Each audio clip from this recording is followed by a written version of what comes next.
Sculpture in Indus Valley Civilization. The Indus Valley art forms included sculptures, seals, pottery, gold jewelry, terracotta figures, etc. Stone sculpture in stone. The two most discussed male figures are male torso and the bearded priest. Male torso. The male torso is a red sandstone figure, which has socket holes in the neck and shoulders for the attachment of head and arms. The frontal posture of the torso has been consciously adopted. The shoulders are well carved and the abdomen looks slightly prominent. This nude male torso is considered to be a remarkable object that in its balanced lines stands somewhat equal to the beautiful art of Gandhara 2000 years later. Bearded priest. This T-type figure of the bearded man, interpreted as the priest or priest king, is draped in a shawl coming under the right arm and covering the left shoulder.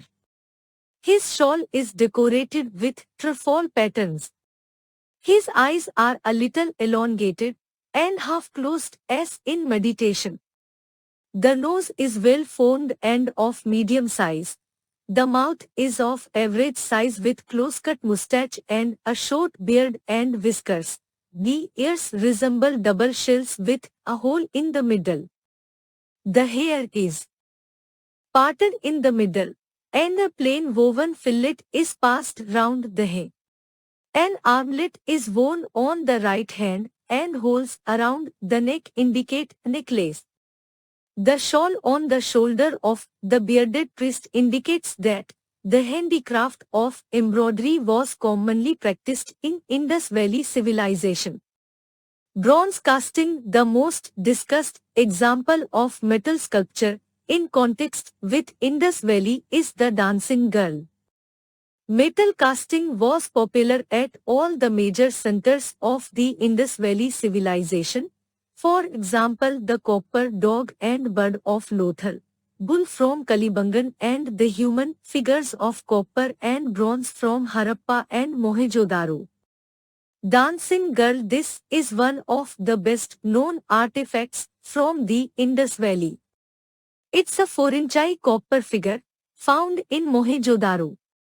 It depicts a girl whose long hair is tied in a bun. Bangles cover her left arm, bracelet and an amulet or bangle adorn her right arm, and a cowrie shell necklace is seen around her neck. Paunch. Her right hand is on her hip and her left hand is clasped. She is resting her weight on one leg in a very natural fashion, as in the contrapposto techniques of later sculptures. The girl seems be in what is called Tribhanga posture. The jaunty manner and liveliness of the figure are remarkable. She is full of expression and bodily vigor and conveys lot of information. Terracotta sculptures. The terracotta figurines have a universal popularity in the ancient world, and Harappan culture was no exception to this.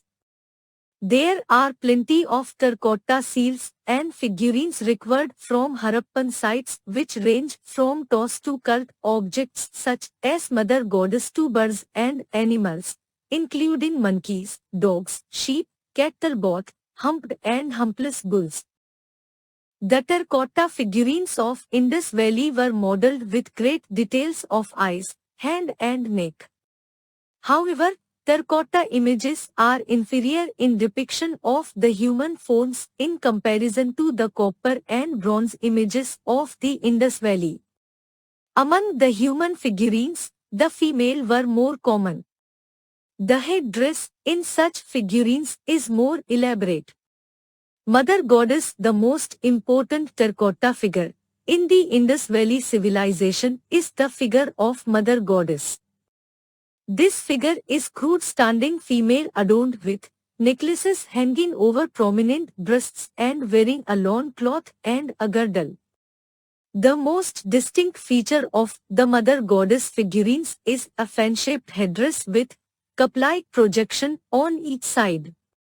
Rest of the facial figures are very crude and distant from being realistic. Lost wax technique. Bronze casting was widespread practice during the Indus Valley civilization, particularly a Harappa. Bronze statues were made by the lost wax technique. This practice is still prevalent in many parts of the country, particularly the Himachal Pradesh, Odisha, Bihar, Madhya Pradesh and West Bengal. In each region, a slightly different technique is used. Under this technique, the beeswax is first melted over an open fire and then strained through a fine cloth into cold water. The beeswax immediately solidifies and it is now passed through a furnace so that the wax comes out of it in the shape of noodle-like wires. These wax wires are now used to make shape of the entire image first. After that, this image is covered with a paste of clay, sand and other materials such as cow dung. On one side, an opening is kept. When it becomes dry, the wax was heated and the molten wax was drained out through a tiny hole. The hollow mold thus created was filled with molten metal which took the original shape of the object.